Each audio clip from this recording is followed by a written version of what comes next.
الرجيم بسم الله الرحمن الرحيم الحمد لله نحمده ونستعينه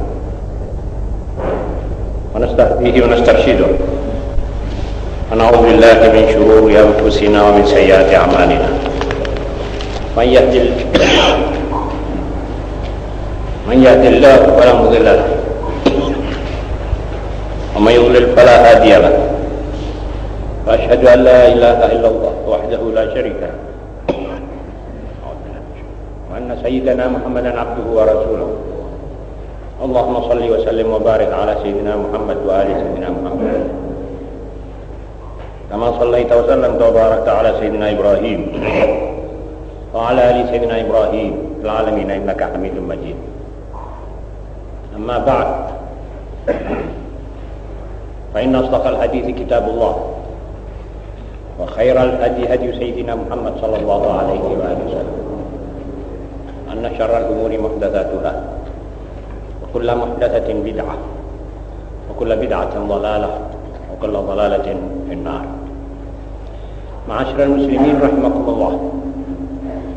Sebagai bicara tentang dua masalah. Pokok masalah yang pertama, kebajikan yang dikatakan kebajikan atau hasanat. Yang kedua, manusia-manusia yang tidak mungkin kita ajak bermusyawarah. Saudara-saudara, sebelum kita membicarakan tentang kebajikan atau hasanat, maka kita harus sama-sama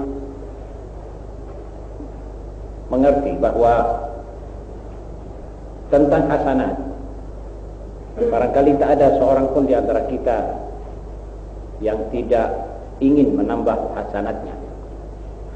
Hasanat yang pada umumnya akan menguntungkan asalkan niatnya cocok, tujuannya karena Allah Rabbul Alamin.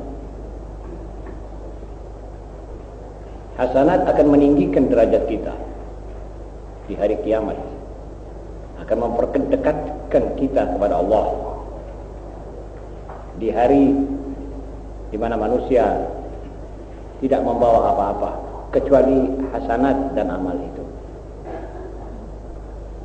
Tetapi dalam masalah yang begini penting, jarang sekali yang mengetahui atau memikirkan bahwa hasanat dengan hasanat yang lain mempunyai kelas-kelas. Para ulama membuat klasifikasi.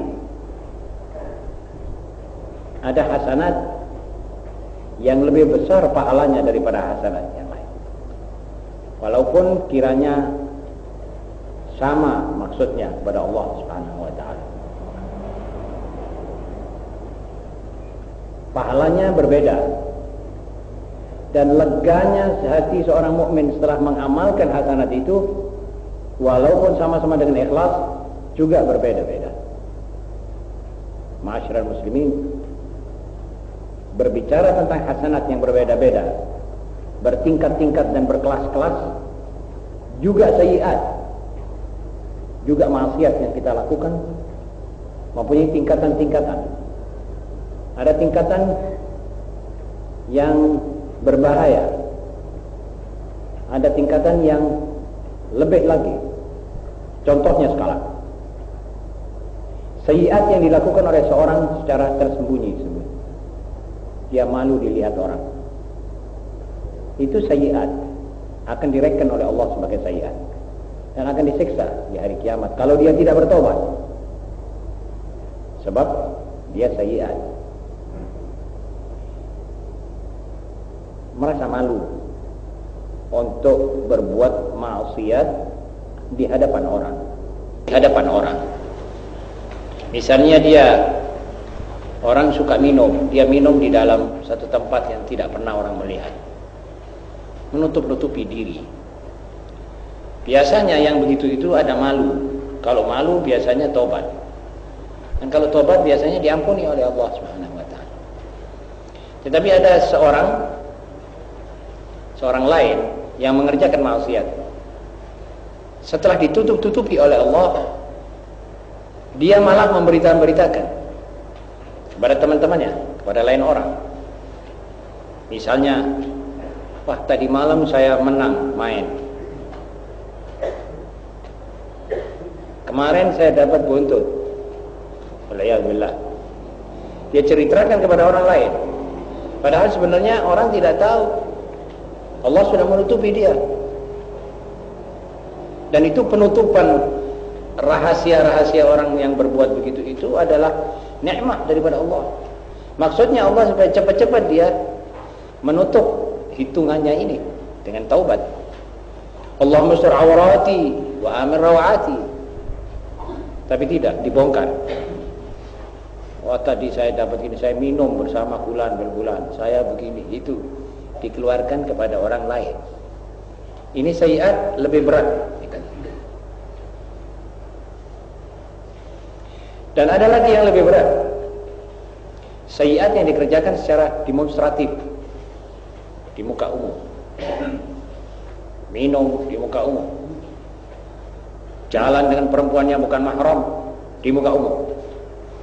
Cumbu-cumbuan yang merupakan permulaan atau kembangnya zina di muka umum. Ini sayiat berat. Berat sekali. Sebab di dalam negara yang tidak ada amar ma'ruf nahi mungkar yang diatur seperti di sini, itu berbahayanya cepat. Tetapi ada lagi yang paling berat. Sayiat yang paling berat adalah sayiat yang dikerjakan oleh seorang muslim di tengah-tengah masyarakat dan mengajak orang lain untuk berbuat sayiat itu. Top, notop. Ini berat. Dia kalau tobat harus dia juga bisa mengajak orang yang pernah diajak minum bersama untuk bersama-sama tobat sampai selesai. Ini yang dikatakan maksiat yang paling berat. Yang pertama, pasif. Dia ngerjakan sayiat tapi sendiri. Dia takut malah orang tahu. Artinya dia tahu bahwa ini salah. Hati nuraninya masih bergerak. Ampernya belum mati. Yang terakhir tadi, demonstrasi dan mengajak orang lain. Ma'asyiral muslimin, barangkali orang yang demikian itu, mudah-mudahan kita semua dan turun-turunan kita diselamatkan oleh Allah daripada berbuat begitu. Imannya sudah habis. Sudah tidak ada strom lagi akinya. Waliyahillah. Saya sendiri pernah menyaksikan satu contoh. Satu orang jamaah di lapangan terbang Karachi di Pakistan. Ramadan. Dia minta minuman keras. Waliyahillah.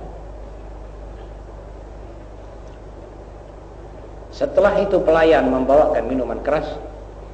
Pelayan itu rupanya puasa. Kalau tidak salah puasa dia. Saya tidak mengerti bagaimana kok dilayani, tetapi dilayani juga puasa. Setelah begitu, ini jamaah dari Indonesia ini mengajak, mari. Saya sendiri saksikan tapi dari jauh. Saya kenal orang itu. Mudah-mudahan Allah mengampuni dosanya. Kenal orang itu. Saya tidak tegur. Tetapi orang-orang Pakistan itu yang di sekitar dia begitu marah sehingga itu kalau bisa itu orang mau ditelan. Satu orang tanya, namamu siapa? Tuan punya nama. Tuan dari mana? Dia dengan gembira mengatakan, nama saya Muhammad dan dari Indonesia. Satu orang nyelentuk dari jauh. Dia bilang, tukar tuan punya nama lebih dahulu. Tuan orang tidak ada malu memakai nama Muhammad dan minta whisky di tengah bulan puasa, di Ramadan, di siang bolong, dan mengajak orang. Change your name first. Dilabrak itu orang. Dia bilang, bos maaf, minta maaf. Saudara-saudara, ini orang berat. Ya ini yang tidak dimaukan oleh Rasulullah SAW. Dan karena ini harus ada amar ma'ruf dan nahi mungkar di tengah-tengah masyarakat kita. Dan yang berbuat mungkar atau salah, yang ditegur tidak boleh marah, malah cepat-cepat harus terima kasih. Sebab itu menyebabkan cepat khamr itu menjalar. Satu contoh yang lagi, masalah hijab perempuan. Maaf ibu-ibu, masalah kudung. Pada tahun 33 tidak ada satu perempuan keluar tanpa kudung. Muslimah, mukminah billah wal yaumil akhir. Tidak ada satu perempuan keluar tanpa kudung. Yang tidak pakai kudung adalah kaum Kristen atau kaum yang tidak beragama, abanganisme, atau orang Hindu. Begitulah tahun 33.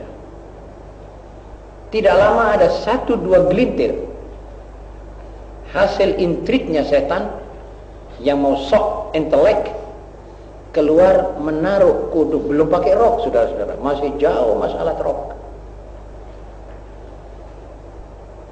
Keluar cuma menyampirkan saja kudungnya di sini. Sok priayi dan intelek. Waktu itu orang cuma menghilangkan, menganggap ini mungkar dengan hatinya. Ya apa fulana itu, ya apa fulana. Jadi digunung. Tidak ada satu manusia datang mengatakan, kamu melanggar, kamu salah, kamu menentang firman Allah, kamu sekarang ini menantang Allah. Ayo turunkan siksamu. Saya berbuat dosa, saya melanggar perintahmu. Seakan-akan demikian, walaupun tidak kamu nyatakan. Mestinya saat itu ada orang yang berbuat begitu, tapi tidak ada.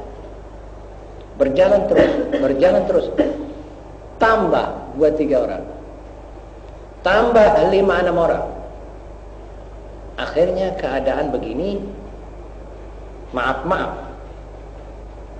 Belanda dan setan sama-sama merangsang.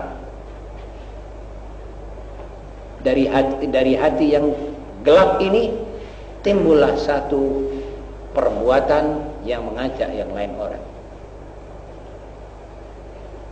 Itu waktu masih perempuan keluar itu kudungnya rangkep 2. Semua orang perempuan tanpa ada kecuali. Kalau yang muda kudungnya 1, tetapi tebal. Bangsanya lebarnya 1 meter, panjangnya kira-kira 1,5 kali itu atau 2 kali itu, menutup seluruh belakangnya dan muka. Seperti Miloyo.